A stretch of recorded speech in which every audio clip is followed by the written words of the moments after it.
Data quality is a very important issue, and it also gets more important since our business processes grow and interaction gets more and more. So if you think of all those systems interacting, then they're exchanging data all the time. And the one issue is that if you have bad data in one system, then it's just reached through all these systems, so you have bad data in, well, whatever corner of your IT landscape. So it's very important to have high data quality wherever you go.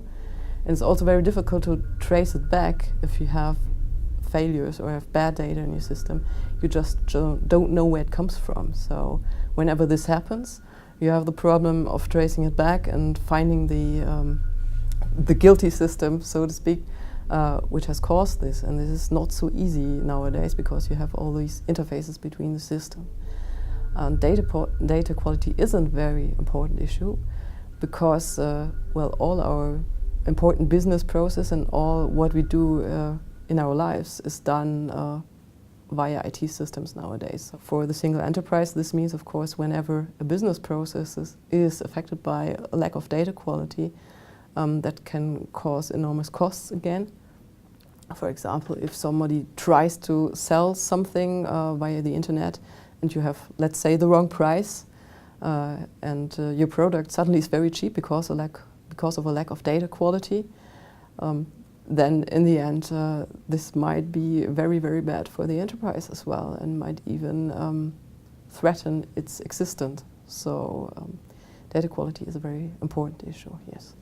Living in the IT era nowadays, in addition, of course, to deal with operational issues, you have also to ensure that you keep the integrity of the systems, namely that data isn't corrupted, that you're not exposed to any security breaches or viruses.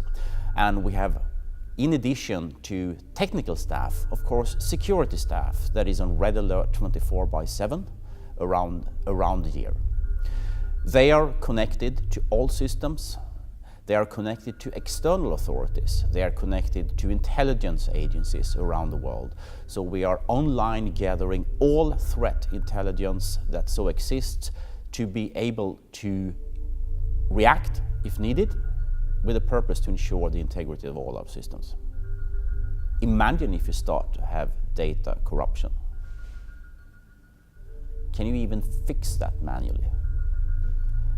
So hence, a key component is to ensure that data is not corrupted, data integrity is maintained, and that's valid for us and all the broker-dealers across the world, and that we are able to react if we find the slightest suspicion of anything.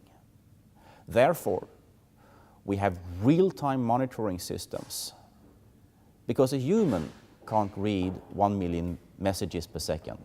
But we have support systems that checks every transaction through our systems to ensure that nothing is corrupted, nothing is wrong, and if the system finds something, we act upon it immediately.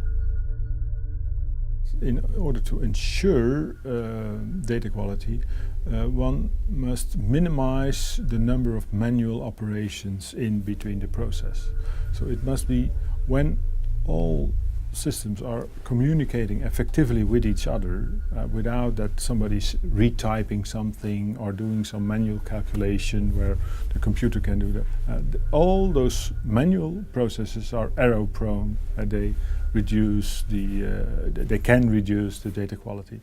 So when data is, for instance, you have your bookkeeping, when you can interface that with your banking system so that automatically your banking transitions are entered into your bookkeeping system without anything that you retype.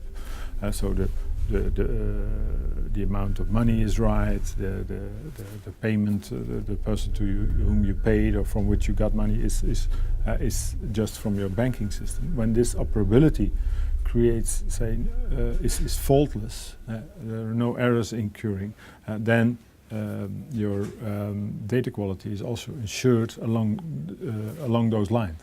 But this is in most companies still a huge way to go. There are still a lot of isolated systems that are not being made interoperable, and they are under the ownership of a specific department, and they do not want to change. And they, but yeah, in fact, a lot of things can be changed.